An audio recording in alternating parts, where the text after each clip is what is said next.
जय साईं राम। मैं पूनम वाधवा मेरे साईं मेरे साथ चैनल में आपका स्वागत करती हूँ और बाबा से प्रार्थना करती हूँ कि बाबा का आशीर्वाद आपके साथ हमेशा बना रहे।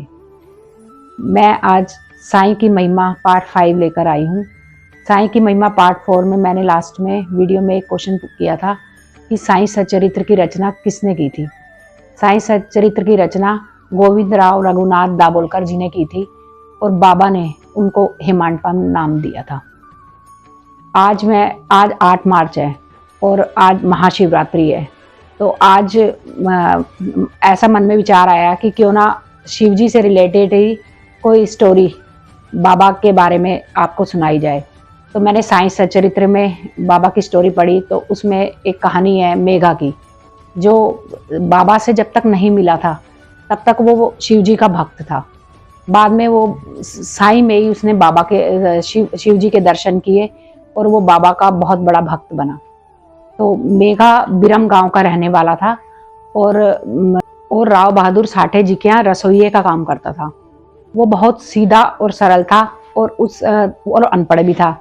वो शिव जी का परम भक्त था और शिव जी के पंचाक्षरी मंत्र नमः शिवाय बस यही बोलता रहता था वो हमेशा ही, और भगवान का ध्यान किया करता था। लेकिन उसे मतलब शाम की कोई आरती नहीं आती थी और ना कोई गायत्री मंत्र आता था, मतलब सिर्फ वो नमः शिवाय का जप करता था।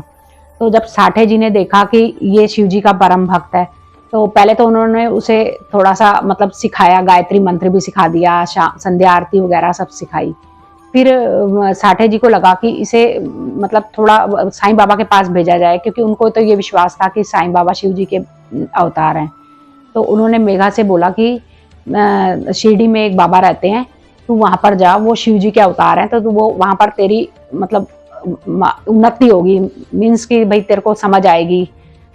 तो उसने कहा कि ठीक है। लेकिन फिर उसने लोगों से बात करी तो थोड़ा वो भोला तो था ही। लोगों ने कहा कि वो तो एक फकीर है, वो कोई शिव जी का अवतार थोड़ी है। तो उसको वो उन्हीं की बातों में आ गया और वो अपने मालिक से आकर बोला कि नहीं, मैं तो शिरडी नहीं जाऊंगा, मुझे मत भेजो कृपा करके, क्योंकि वो तो एक फकीर है, मैं वो शिव जी कैसे हो सकते हैं। तो लेकिन साठे जी काम मानने वाले थे। उन्होंने एक चिट्ठी उनके ससुर रहते थे शिरडी में, दादा केलकर जी, उनके नाम लिखी और इसको मेघा को जबरदस्ती वहां शिरडी में भेज दिया। तो केलकर जी को उन्होंने लिखा कि ये मैं मेघा को भेज रहा हूँ और ये शिव जी का भक्त है, तो इसे साईं बाबा के पास ले जाना द्वारका माई में और बाबा के दर्शन जरूर करवाना और बाबा से प्रार्थना करना कि इसको मतलब ज्ञान दें। तो वो मेघा को जब उन्होंने भेजा तो उसका मन ही नहीं था जाने का, लेकिन अब मालिक की इच्छा थी तो वो मना नहीं कर पाया। वहां गया तो केलकर जी उन्हें द्वारका माई में ले गए। तो बाबा तो अंतर्यामी है ही, तो जैसे ही वो उसने द्वारका माई में वो चढ़ने लगा तो बाबा बहुत ज्यादा गुस्से में आ गए और बाबा ने कहा इसे बाहर निकालो। इसे अंदर मस्जिद में बाबा ने अंदर आने नहीं दिया। तो वो कहने लगा कि क्या हो गया, मेरे से गलती क्या हुई जो ऐसे बाबा ने कहा। तो बाबा ने कहा ये तो उच्च कुल का ब्राह्मण है और मैं एक निम्न जाति का फकीर हूँ, तो इसमें और मेरे में तो बहुत अंतर है, तो ये कैसे आ सकता है यहाँ पर। तो अब उसको बड़ा लगा कि बाबा तो अंतर्यामी है और बाबा जो मेरे मन में विचार उठ रहे हैं तो बाबा ने तो वही मतलब बोल दिए। तो बाबा को सब पता चल गया। अब उसे बाबा से बड़ा प्यार हो गया और वो ना बाहर ही रहने लगा। अंदर तो बाबा ने उसे नहीं आने दिया, लेकिन वो मस्जिद के बाहर से ही अपनी तरफ से बाबा की सेवा करता रहा। फिर वो कुछ दिनों बाद वहां से नासिक जिला में एक जगह है त्र्यंबक, वहां त्र्यंबकेश्वर महादेव का मंदिर है, तो वो वहां चला गया और वहां पर उसने सोचा कि वहां शायद मेरे को मन शांत हो, और वहां चला गया। फिर लेकिन उसका मन वहां पर भी नहीं लगा। फिर उसने 1 साल बाद वो दोबारा से शिरडी आ गया और द्वारका माई जाने के लिए उन्होंने फिर दादा केलकर जी से कहा। तो दादा केलकर जी ने बाबा से प्रार्थना की, तो बाबा ने कहा कि ठीक है, बाबा ने उसे आने दिया। फिर वो बाबा की मतलब बाबा में ही शिव जी को देखता था और बाबा की रोज सेवा करता था, खूब पूजा करता था। और मतलब उसका नियम बन गया था कि शिव जी क्योंकि बिल्व पत्रों से ज़्यादा प्रसन्न होते हैं, तो उसका रूटीन था कि वो डेली पहले बिल पत्र तोड़ता था, फिर जितने भी वहाँ पर देवालय हैं शिरडी में सारे मंदिरों में जाता था और उसके बाद आकर वो बाबा की पूजा करता था और बाबा की पूजा करने के बाद ही वो मतलब चरणामृत लेता था। लेकिन एक दिन क्या हुआ कि खंडोबा मंदिर वो गया पूजा करने के लिए, तो खंडोबा मंदिर वहीं शिरडी में है, तो वो बंद हो रखा था उस समय, सुबह के टाइम खुला नहीं था।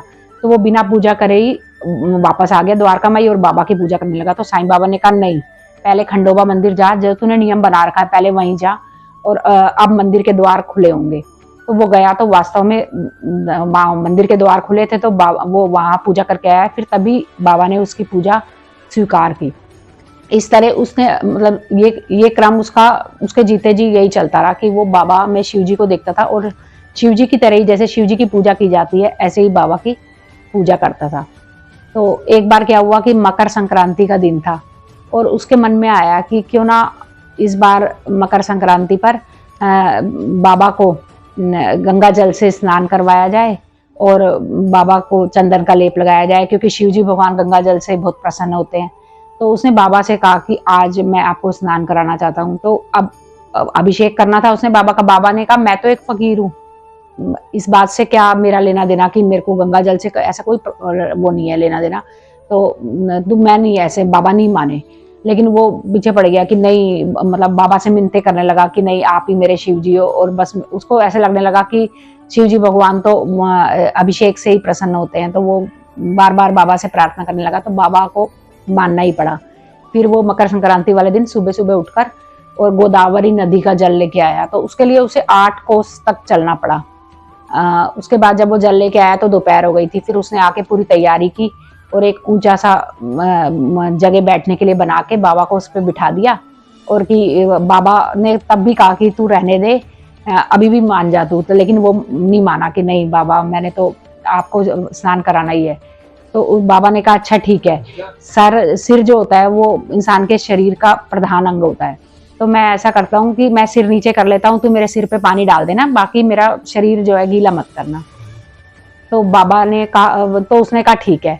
और वो बाबा को जब स्नान कराने लगा तो बाबा ने सिर आगे कर लिया। तो उसने जब पानी डाला बाबा के ऊपर, तो वो इतना मतलब बाबा में शिव जी के दर्शन करने लग गया। तो उसने हर हर गंगे कहते हुए ना बाबा के सर पर पानी डालते डालते पूरे शरीर पर ही पानी डाल दिया। तो बाबा का शरीर भीग गया। तो वो बाबा को ना निहारने लगा। तो उसने देखा कि बाबा का सर तो भीगा है, लेकिन शरीर वैसा का वैसा ही सूखा है जैसे बाबा पहले थे। तो मतलब उसे, मतलब बाबा ने जो उससे कहा था कि खाली सिर ही भीगना चाहिए, तो सिर ही भीगा, चाहे उसने पूरे शरीर पर पानी डाल दिया, लेकिन बाबा का शरीर नहीं भीगा। ये सब देखकर मेघा द्रवित हो गया। और वो फिर जब तक जीवित रहा वो शिरडी में ही रहा और बाबा की ही पूजा करता रहा, और बाबा में ही वो शिव जी के दर्शन करता था। और बाबा ने उसे बाद में भी कई बार शिव जी के रूप में दर्शन दिए। तो आपको ये वीडियो कैसी लगी कमेंट करके हमें बताइएगा।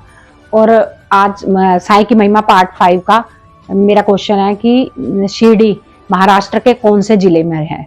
इसका उत्तर मैं नेक्स्ट एपिसोड में, नेक्स्ट साईं की महिमा पार्ट 6 में दूंगी। तो अगर ये वीडियो आपको पसंद आई हो तो इसे आप शेयर करें और लाइक करें।